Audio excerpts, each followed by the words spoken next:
Hey everyone, आप देख सकते हैं यहाँ पे हम लोग डाइवर्टर लगा रहे हैं एंड डाइवर्टर में हमने ये स्पॉट लगा दी है एंड ये इसका हैंडल रहेगा यहाँ पे अभी लगाएंगे।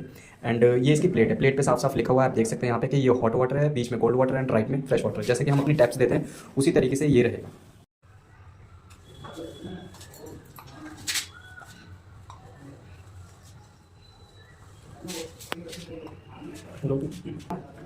हैंडल हम लोग ये इसकी पिन रहेगी, आप देख सकते हैं यहाँ पे पिन हमारी शावर का काम करेगी एंड इसकी जो पिन है ये खोलेंगे हम लोग एलन की शायद से एलन की इसके साथ आती है इसकी साइज़ की। हम इसको यहाँ पे लगा लेंगे।